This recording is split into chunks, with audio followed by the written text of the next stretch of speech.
Hello and welcome back everyone. मेरा नाम है आशीष और आप देख रहे हैं टेस्टी कोडी चैनल। सो गाइस, आज का जो टॉपिक है बहुत इंटरेस्टिंग है क्योंकि आज हम अपने इस ई कॉमर्स एप्लीकेशन के लिए कंप्लीट कंपोनेंट बनाने वाले हैं जो कि हमें रिक्वायर्ड है। ठीक है, मतलब हमारे उसमें एडमिन डैशबोर्ड होगा, ऑल प्रोडक्ट होगा, चेकआउट होगा, पेमेंट होगा, ऐड टू कार्ट होगा, ऐसे बहुत सारे कंपोनेंट्स बनने वाले हैं। साथ ही साथ अबाउट अस होगा, कॉन्टैक्ट अस होगा, हेडर होगा, फुटर होगा। इन सारे कंपोनेंट्स पर हम वर्क करने वाले हैं। लेकिन उससे पहले कंपोनेंट्स के बारे में आपको जानना बहुत ज़रूरी है अगर आप बिगिनर हैं तो। और साथ ही साथ एक काम और कर देना, अगर आप नए हैं हमारे चैनल पे तो चैनल सब्सक्राइब कर लीजिए क्योंकि आपके लिए बहुत ही बेनिफिशियल है। और वीडियो कैसा लगता है आपको लाइक और कमेंट करके बता सकते हैं। ठीक है, तो चलो सबसे पहले जान लेते हैं जो कंपोनेंट्स है इसको हम इतना बढ़ा चढ़ा के क्यों बता रहे हैं। तो बढ़ा चढ़ा के बताने का रीज़न ये है कि जब एंगुलर 16 से पीछे का वर्जन, मतलब एंगुलर 2, एंगुलर 3, एंगुलर 4, एंगुलर 5, मतलब इसमें थर्ड वर्जन नहीं था, एंगुलर 2 के बाद .4 आया था, 5th 6th ऐसे करके जितने भी 16 तक वर्जन हैं उस पर क्या होता था, आप उस पर कंपोनेंट मॉड्यूल वाइज बना सकते थे। ठीक है, बट जो एंगुलर 17 आया है एकदम गेम चेंजर की तरह वर्क किया है। इसने क्या किया कि कंपोनेंट को कम्प्लीटली स्टैंड अलोन बना दिया कि इंडिपेंडेंट कंपोनेंट रहेगा लेकिन पूरे ग्लोबल तरीके से वर्क करेगा। जरूरी नहीं कि आप पर्टिकुलर हर कंपोनेंट का मॉड्यूल बनाओ। ठीक है, क्योंकि अगर आपको इसको और अच्छे समझना है तो पिछला प्रोजेक्ट का वीडियो आप देख लेना, वहाँ पे मैंने मॉड्यूल वाइज बनाया है कंपोनेंट, बट उसको यूज़ नहीं किया हूँ। मैं यूज़ किया हूँ स्टैंड अलोन को और वो काफ़ी अच्छे तरीके से वर्क भी कर रहा है मेरा। ठीक है, बट इस वाले प्रोजेक्ट में भी मैं स्टैंड अलोन बनाऊंगा लेकिन इसमें मॉड्यूल वाइज नहीं बनाऊंगा। ठीक है, तो ये सारी चीज़ें हम कवर करने वाले हैं वीडियो में। तो चलो हम अपने लैपटॉप की स्क्रीन पे ले चलते हैं और वहाँ पे प्रैक्टिकल करके देखते हैं कि हम कंपोनेंट कैसे क्रिएट करते हैं with the help of angular CLI। So let's get started. So guys, हम अपने लैपटॉप की स्क्रीन पे आ चुके हैं और यहाँ पर हम आपको दिखाने वाले हैं लाइव में कि किस तरीके से एक स्टैंड अलोन कंपोनेंट बनाते हैं और उसको कैसे यूज़ करेंगे। वो सारी चीज़ हम आगे वीडियो में देखते रहेंगे। ठीक है, तो सबसे पहले तो हम दिखा दें आपको, ये हमारा फोल्डर स्ट्रक्चर है TC शॉप नाम से, जिसके अंदर ऐप है और ऐप के अंदर अभी आप देख सकते हो वो सारी फाइलें हैं जो इनिशियली क्रिएट होती हैं। ठीक है, app component.css, app component.html, app component.spec.ts, app component.ts and app component.config.ts और ये राउटिंग की फाइल है। ठीक है, तो अब हम यहाँ पे कंपोनेंट बनाने वाले हैं, इसीलिए मैं अपने प्रोजेक्ट को भी ओपन कर रखा हूँ और यहाँ पे आपको फोल्डर स्ट्रक्चर भी दिखा देता हूँ। SRC के अंदर ऐप है और ऐप के अंदर अभी हमारी कुछ भी बहुत ज़्यादा फाइलें नहीं बनी हैं। और मैं आपको बता दूं, पिछले वीडियो अगर आपने देखा होगा तो वहाँ मैंने बोला था कि मैं थोड़ा सा जो भी बनाऊंगा लिंक, मतलब जो भी कंपोनेंट बनाऊंगा वो सारे कंपोनेंट को एक जगह नोटपैड पे लिख कर रख लेता हूँ। ठीक है, और ये हमने फोल्डर नेम से लिख के रख लिया है। अब यहाँ पर आप देख सकते हो पिछले वीडियो में कुछ ऐसे मैंने लिख दिया था जल्दी जल्दी में। ठीक है, ऐसे लिख दिया था, बट यहाँ पर आपको पूरा कमांड दिख रहा होगा। आप वीडियो को पॉज करिए और पॉज कर करके मेरे साथ प्रैक्टिस करते चलिए और कुछ भी अननेसेसरी अपनी तरीके से मत ऐड करना, जिससे कि बाद में आप प्रॉब्लम फेस करो और उसके बाद फिर आप अलग तरीके से मुझसे क्वेश्चन करो, तो उस पर थोड़ा सा टाइम टेकन हो जाता है और मेरे पास इतना ज़्यादा टाइम नहीं हो पाता कि मैं आपको स्पेसिफिक आपके प्रोजेक्ट पे मैं हेल्प कर सकूँ। या तो फिर यही हो सकता है कि मैं आपको संडे से हेल्प कर पाऊँगा, और अगर आप मेरे प्रोजेक्ट पे वर्क करोगे तो मैं एक बार में बता दूंगा कहाँ पे प्रॉब्लम है, आपको कैसे फिक्स करना है। ठीक है, चलो तो आप भी अपने मशीन को ओपन कर लो और वहाँ पर जैसे मैं हिट कराता हूँ वैसे आप कमांड हिट कराते चलो, आपका कंपोनेंट भी जनरेट होता जाएगा। तो जैसा कि आप देख सकते हो NGGC, G फॉर जनरेट होता है, C फॉर कंपोनेंट होता है और उसके बाद यहाँ पे कंपोनेंट का नेम दिया जाता है। और जब भी फॉरवर्ड स्लैश के साथ हो तो समझ लो इस फोल्डर के अंदर इस नाम का कंपोनेंट बनेगा। ठीक है, तो चलो सबसे पहले बनाते हैं एडमिन कंपोनेंट। तो इसको मैं करता हूँ कॉपी और यहाँ पे आता हूँ टर्मिनल पे और सिंपली इसको मैं करता हूँ हिट और करता हूँ मैं इंटर। ठीक है, अब हम देखते हैं कि क्या हमारा एक कंपोनेंट जनरेट करता है और क्या करता है, मतलब कितनी सारी फाइलें लेके आता है। ठीक है, तो बेसिकली वैसे ही 4 फाइलें कंप्लीट बनी हैं, आप देख सकते हो। अब हम आते हैं अपने विजुअल स्टूडियो कोड पे और आप देख सकते हो ग्रीन कलर से ऑटोमेटिकली हो गया। अब आप सोच रहे हो ग्रीन कलर से क्यों हो रहा, तो मैं आपको ये भी बता देता हूँ क्योंकि जब हम अपना प्रोजेक्ट क्रिएट किए थे, अगर आप आज का दूसरा नंबर वीडियो देखे हो जिसमें मैंने प्रोजेक्ट क्रिएट किया था, उस वाले वीडियो में मैंने लास्ट में दिखाया था कि ये लिखा उठा था सक्सेसफुल इनिशियलाइज गिट, मतलब गिट में इनिशियलाइज हो चुका है। तो गिट जब आपका इनिशियलाइज रहेगा तो जैसे जैसे यहाँ चेंजेस आएंगे आपके पूरे स्ट्रक्चर में वहाँ ग्रीन कलर से हो जाएगा, मतलब कि आपकी ये फाइल नहीं आई है, आप क्या इसको फिर से अपने गिटहब पे पुश करना चाहोगे, तो इसके लिए आता है ये सारे ग्रीन कलर से, ठीक है। तो आप इसको इस तरीके से समझ सकते हो। अब हम बढ़ते हैं नेक्स्ट कंपोनेंट की तरफ। आप इस पे देख सकते हो इसके अंदर एडमिन कंपोनेंट आ चुका है। वेल हमें एडमिन कंपोनेंट तो चाहिए ही नहीं था वैसे, क्योंकि एडमिन कंपोनेंट क्या करेगा, एडमिन कंपोनेंट के अंदर हमारी कुछ फाइलें होंगी। तो चलो अभी हम ये कंपोनेंट बना दिए, रहने देते हैं। हो सकता है मुझे बाद में नीड हो जाए, हो सकता है हम यहाँ हटा भी दें, ठीक है। आप लोग एक एक चीज़ ध्यान से समझते चलोगे तो हो जाएगा सारा चीज़। अब हम आते हैं, जैसे हमारे नोटपैड में लिखा है कि इसके अंदर ऐड डेटा, चलो ये वाला कमांड भी हम हिट कराते हैं। इसको कॉपी किया हमने और सिंपली मैंने यहाँ पे पेस्ट कर दिया, इंटर कर दिया। अब देखते हैं क्या ये एडमिन फोल्डर के अंदर भी एक और कंपोनेंट क्रिएट करता है कि नहीं। तो बिल्कुल कर दिया इसने, चलो देख लेते हैं हुआ कि नहीं। इस पे आते हैं और एडमिन पे मैं क्लिक करता हूँ तो देखो इसके अंदर एक ऐड डेटा नाम से और फोल्डर बन गया, जिसके अंदर ऐड डेटा नाम का कंपोनेंट आ गया है, ठीक है। बहुत बढ़िया, तो इसका मतलब ये सही है। तो हम एक काम करते हैं, इसी तरीके से मैं सारे कंपोनेंट को हिट करा देता हूँ। तो इसको मैंने किया कॉपी और जस्ट हिट कर दिया पेस्ट, इंटर कर दिया। अगेन नोटपैड पे आया और इस वाले को भी मैं किया कॉपी और इसको भी मैं यहाँ पर पेस्ट कर देता हूँ, ठीक है। तो हमारे एडमिन कंपोनेंट के अंदर 3 कंपोनेंट बनने थे, जो ऐड डेटा था, शो डेटा था, अपडेट डेटा था।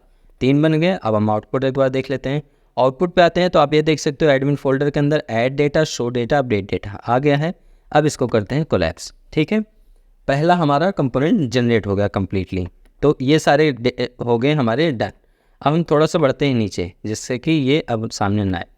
अब बात आती है कैटलॉग। तो कैटलॉग में बहुत सारे कंपोनेंट है। अबाउट अस है, कॉन्टेक्ट अस है, ऐड टू कार्ट है, ऑल प्रोडक्ट है, ऐड टू प्रोडक्ट कार्ट है, फीमेल प्रोडक्ट है, मेल प्रोडक्ट है, माई ऑर्डर है, प्रोडक्ट डिटेल है, ठीक है। तो ऐसे बहुत सारे यहाँ पे कंपोनेंट्स बनाने हैं। तो सबसे पहले हम एक काम करते हैं, पहले इस कंपोनेंट को क्रिएट कर लेते हैं, कैटलॉग, ठीक है। तो हम कैटलॉग बनाने के लिए हम यहाँ पर आते हैं अगेन और इस पर मैं राइट क्लिक करता हूँ, इंटर हिट कर देता हूँ, ठीक है। तो यहाँ पे हमारा कैटलॉग नाम का फोल्डर बन जाएगा और इस कैटलॉग के अंदर अब हम फिर से अगेन क्रिएट करेंगे सारे कमांड। मैंने यहाँ पे हिट करा अबाउट अस, तो अब हमारा अबाउट अस बन के तैयार हो गया होगा। उसके बाद मैं यहाँ पे कॉपी करता हूँ कॉन्टेक्ट अस वाले को, इसको भी ऐसे ही यहाँ पर राइट क्लिक करके पेस्ट करके इंटर कर देता हूँ। फिर हम ऐड टू कार्ट को कॉपी करते हैं और इसको भी यहाँ पे हम हिट करके पेस्ट कर देते हैं। उसके बाद ऑल प्रोडक्ट को भी हम यहाँ पर कॉपी करेंगे और कॉपी करके पेस्ट कर देंगे। ऐड टू कार्ट यहाँ पे 2 बार हो गया आई थिंक, ठीक है। तो अभी मैं इसको हटा देता हूँ क्योंकि ये 2 टाइम्स है। अब उसके बाद फीमेल प्रोडक्ट, इसको कॉपी करते हैं और फीमेल प्रोडक्ट को भी हम यहाँ पर हिट कर देते हैं। मेल प्रोडक्ट, इसको भी हम कॉपी करेंगे और यहाँ पेस्ट कर देंगे। माई ऑर्डर, इसको भी हम यहाँ से कॉपी करते हैं। एक second, nothing to be done. अच्छा, यहाँ पे फीमेल प्रोडक्ट अभी हमारा अच्छा ऑलरेडी बन गया था तो दोबारा नहीं लिया, ठीक है, बढ़िया। माई ऑर्डर क्लिक किए तो हमारा माई ऑर्डर भी बन जाएगा और यहाँ पर मैं प्रोडक्ट डिटेल को भी बना लेता हूँ। इन केस मान लो कोई ऐसा कंपोनेंट रह जाता है जो बाद में मुझे ज़रूरत पड़ेगी बनाने की, तो मैं बाद में बना लूँगा इसी तरह कमांड देके, ठीक है। तो उसके लिए परेशान न होना, आप भी इसी तरह अभी 1 टाइम में सीख लो। जब ज़रूरत पड़ेगी तो मैं बोल दूंगा कि मैं ये कंपोनेंट बनाया, तो आप बिल्कुल इसी तरह कमांड हिट करके बना लेना। फिर ऐसी प्लेन बॉयलर प्लेट कोड आ जाएगा बना बनाया, जैसा कि हमारे बाकी कंपोनेंट्स में आता है, ठीक है। तो हमारा कैटलॉग भी हो गया डन। अब एक बार देख लेते हैं, ब्राउज़र पर आगे ये रहा कैटलॉग और कैटलॉग के आगे about us, add to cart, all product, contact us, female, male नहीं, फीमेल मेल नहीं आया, मेल के लिए करना पड़ेगा फिर से। आई थिंक फीमेल को मेल समझ लिया गया है। एक सेकेंड, मेल, अच्छा फीमेल वाला ही 2 बार हिट हो गया, मुझे लगा मेल हुआ है, ठीक है। तो मेल प्रोडक्ट भी हम यहाँ पर हो गया डन, ठीक है। अब यहाँ पे आप देखोगे तो मेल प्रोडक्ट भी आ गया, ठीक है। तो आप देख सकते हो about us, add to cart, all product, contact us, female product, male product, my order, product detail, ठीक है। तो हमारा कैटलॉग भी कंप्लीट हो गया। बिल्कुल इसी तरीके से और आगे बढ़ेंगे। फिर नेक्स्ट देख सकते हो यहाँ पे लिखा है गार्ड, और गार्ड पे एक ऑप्शन मैंने लिखा है जस्ट ए फोल्डर ऑप्शनल। ये ऑप्शनल फोल्डर है, आप चाहो तो इसे कमांड के थ्रू बना सकते हो और चाहो तो आप गार्ड मैनुअली क्रिएट कर सकते हो, ठीक है। तो फिलहाल के लिए अभी मैं गार्ड फोल्डर बना ही लेता हूँ, ठीक है, मैनुअली। तो मैं इसको कॉपी करता हूँ जस्ट, और यहाँ पर आऊँगा और इस ऐप के अंदर मुझे फोल्डर चाहिए, तो इस पर मैं करता हूँ गार्ड, ठीक है। गार्ड बन गया, इसके अंदर कुछ है नहीं, इसको बाद में मैं क्रिएट कर लूँगा। उसके बाद अगेन हम बढ़ते हैं अपने प्रोडक्ट तरफ। फिर उसके बाद यहाँ पे है लेआउट, तो इस लेआउट को बना लेते हैं। लेआउट को हम कॉपी करते हैं और अगेन ये कंपोनेंट हम क्रिएट करते हैं बिल्कुल इसी तरीके से। यहाँ पर लेआउट हो गया। लेआउट के अंदर हमें फूटर चाहिए, तो फूटर भी हम यहाँ पर क्रिएट कर लेते हैं। फूटर हो गया। अब उसके बाद हेडर चाहिए हमको, हेडर कॉपी करते हैं, हेडर भी आ गया हमारा।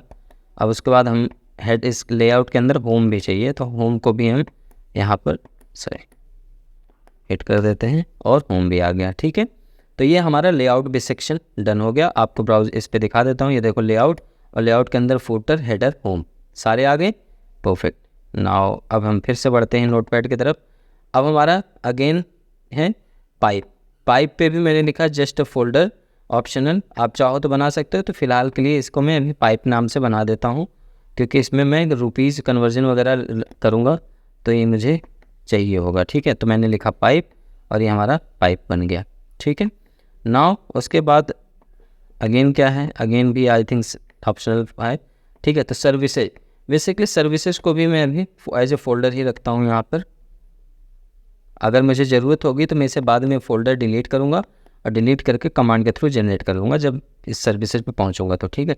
अभी फ़िलहाल सर्विसेज पे नहीं पहुँच रहा हूँ, तो अभी ऐसे रखता हूँ, ठीक है। फ़ोल्डर आपको दिखा रहा हूँ, सिर्फ कैसे बनाते हैं वो सारे तरीके आप देख लो। उसके बाद शेयर्ड कंपोनेंट, ठीक है। शेयर्ड कंपोनेंट बेसिकली लेआउट है, नॉट फाउंड है, पेमेंट है, यूजर रिव्यू है, ठीक है। तो इसको मैं कॉपी करता हूँ। कॉपी करने के बाद आया टर्मिनल पे, हिट किया। इसके बाद लोडर चाहिए, लोडर के लिए यहाँ पर आया, सॉरी यहाँ पर पेस्ट किया। लोडर के बाद और क्या है, नॉट फाउंड पेज है, कॉपी किया, नॉट फाउंड पेज एंटर किया। इसके बाद पेमेंट है, कॉपी किया इसको, पेमेंट पेज भी हमारा जनरेट हो गया। और यूज़र रिव्यू, इसको भी यहाँ से कॉपी किया और हमने यूज़र रिव्यू को भी जनरेट कर लिया। अब एक बार देख लेते हैं, शेयर्ड भी आ गया, आप देख सकते हो। शेयर्ड के अंदर लोडर, नॉट फाउंड, पेमेंट, ठीक है, और ये आ गया यूज़र रिव्यू, ठीक है। सारे फोल्डर्स आ गए, बढ़िया है। अब एक काम करते हैं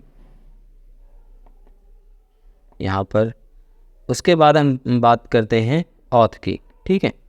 बेसिकली यहाँ पर ऑथेंटिकेशन से रिलेटेड है, तो इस पे हम इसको भी हम करते हैं कॉपी, और ये भी कंपोनेंट लगे हाथ हम क्रिएट ही कर लेते हैं।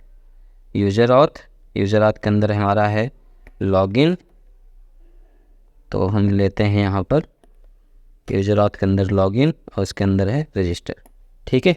तो बेसिकली इतने सारे कंपोनेंट्स हमारे बनने थे, और अब इस कंपोनेंट्स में कुछ सर्विसेज हैं, कुछ पाइप है, कुछ ऑथ गार्ड है। इसको मैं समझाऊंगा नेक्स्ट वीडियो में। नेक्स्ट वीडियो में इसको बना दूंगा, इसकी फाइलें, और उस पर हम लोग प्रॉपर वर्क करेंगे, ठीक है। सो आज की वीडियो में बस इतना ही। अगर यहाँ पे कोई प्रॉब्लम हो रही हो तो आप हमें बताएं।